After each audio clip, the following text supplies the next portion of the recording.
Alright, before I get into this, I just want to say this is not an attack on the developers of Hearthstone. I'm not trying to demean anyone on Team 5. It's pretty clear that they work passionately on Hearthstone. They usually put out a quality product. I appreciate them, and you should too.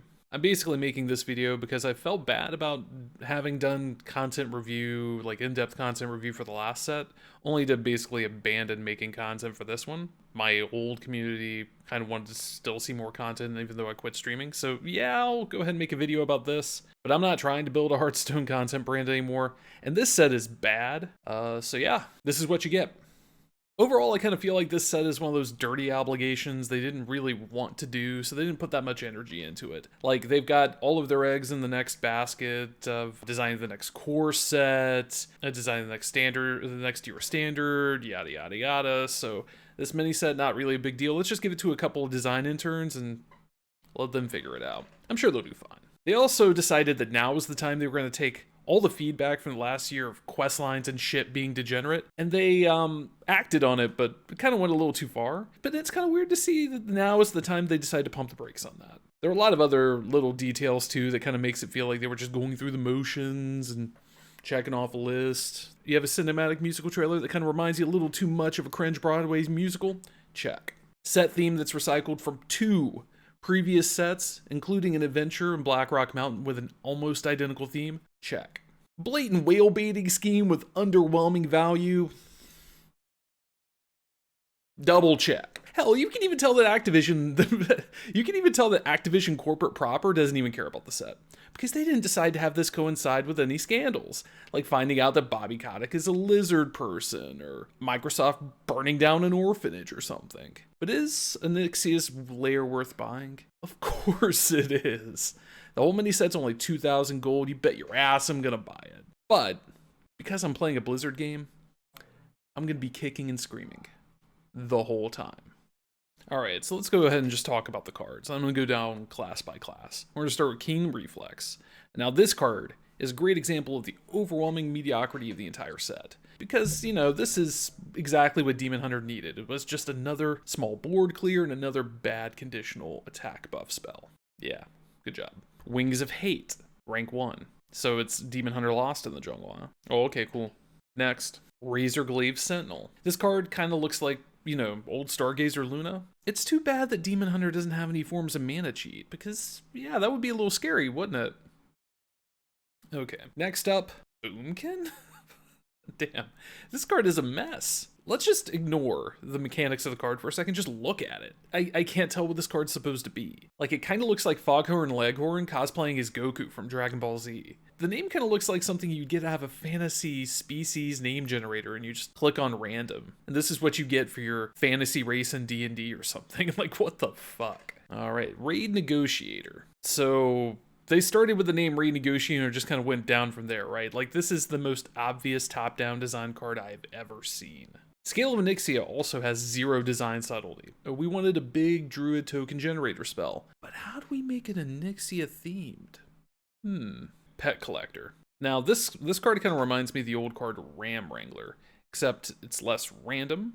It doesn't have any board requirements to make it work, and it's probably not trying to hook up with 15 naked cowboys in the shower. Alright, next, Dragonbane Shot. Okay, this card's not that bad, actually. Okay, but this card is. Holy shit, deep breath. They obviously meant to make this card bad on purpose, right? I mean, seriously, if they made this card a couple of sets ago, like back in United and Stormwind, it would cost 2 mana. Hale Matron Protectorate. How, anyone else having trouble pronouncing this? Like, and like, oh my god, what does this do? Wow, Flamewaker really let himself go, didn't he? Wait. I just realized I'm actually at a point in my life where I'm sitting here making videos fat shaming fake fictional dragons on the internet. Excuse me for a minute.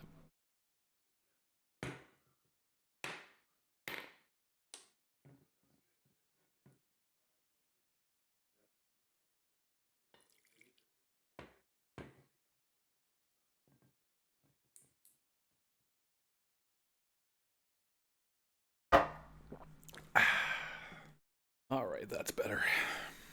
Drakefire Amulet. Imagine paying 2 extra mana, power of creation, only to get 2 shitty dragons. Okay, I guess it's not that bad in standard because the dragon pool is going to be jacked up and it's curated to have only big giant dragons, but still it's 10 fucking mana. Stormwind Avenger. Is it sad that I just kind of think this card's kind of boring? I mean, it's obviously not bad. It's a big pile of stats. Spam auras, gain even more stats. It's kind of like a nerfed Deathwing or something, I guess. Battle Vicar's about the same. It's obviously not terrible, but it's not that exciting. It's just okay. It's kind of like the girlfriend or boyfriend that you just stay with for a lot longer than you should. The love's not very deep, but everything's just so convenient. Ring of Courage. This card just looks like bad Thanos fan art. I mean, literally, just even down to the chin. Horn of Rathian. Okay, this card is a lot worse than it looks. Okay, so you'd think, right, that a 3-mana 4/2 rush draw card is kind of a little above rate. But then you realize you kind of have to only have dragons in your deck. Is it really worth it? No. Lightmaw Netherdrake. Kai Duskbreaker, can I copy your homework? Yeah, just change it up a little bit so that it doesn't look like it was obvious that you copied. Okay. Mita, Pure Light. Okay, so one of the Hearthstone card designers got drunk on Florida whiskey and decided to put a Christmas ornament on a Hearthstone card. Okay. SI7 Smuggler. This card's pretty goofy looking. Alright, so somebody in a design meeting at some point was like, yeah, we really want to stick an SI7 card to bolster that archetype that we made a couple of sets ago. Like, we want to make it better in standard. How do we do that? How do we shoehorn that card into a set about a WoW raid that has nothing to do with the SI7? And then we got this. I mean, I guess it was worth it just for the art. Smokescreen. This card costs 8 mana. Does anyone else remember when Rogue would pay just 1 mana to draw 5 cards? Pepperidge Farm remembers. Tooth of Nefarian. I guess this card is okay. I'm just kind of wondering why this is the only dragon part card that has a person in it. I mean, is he supposed to be like Nefarian's dentist or something? Don't stand in the fire. Okay, so this is the copying homework meme again, except this time with Volcano. It's better than Volcano if you have a board, worse than Volcano if you don't. I don't know. It's okay. Spirit Mounts. I mean, this card's alright. Embracing Cold. Holy shit, this card is bad. Gross. Infestation. So Team 5 basically has 2 speeds when it comes to Warlock cards. Fucking useless or crazy broken. Guess which camp this one falls into. It's not broken. Alright, but this one might be though. Curse of Agony.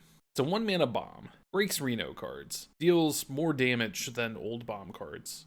I mean, seriously, 2 copies of this is 21 damage, and if you get more than 2 copies, like if you get 4 copies, it's something like 72 or 78 or something. I don't know, I did the math and I forgot. But anyway, I mean, I guess it's a good thing, you know, that you can't have more than 2 copies of this card, right? Alright, Spawn of Deathwing. Wait, didn't Hunter have a card like this a while back, except that card didn't ask you to discard cards from your hand? Damn, if you're comparing cards to old wild Hunter cards, you know the card is mega bad. Hit it very hard. So I know that this card is, if I were still streaming and still playing viewer decks, there would be at least 3 or 4 fucking idiots in my chat that would think spamming this card with Mayor Noggenfogger would be the funniest thing ever. It's a good thing I don't do that shit anymore. Shoulder check. I can't help but look at this card and compare it to the old classic card Charge. Charge costs 3 times the mana. It isn't tradable and it's a worse buff, but it's still kind of insane how much better that card is than this card will ever be. Holy shit, Charge is a broken keyword. Onyxian Warder. Okay, one more copy homework meme guy, except this one is Corrupt Elementalist. So this one is obviously worse because it doesn't supercharge your 7 mana big bomb win condition like the other one did. Gear Grubber. It's a 3-mana 4/5, but only if you didn't do anything on turn 1. Very exciting.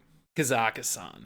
Do you all remember when the last time they did a heavy dragon themed set? And the big plot twist for that was that a different classic, no duplicates legendary minion was actually a dragon the whole time. I mean, what a plot twist.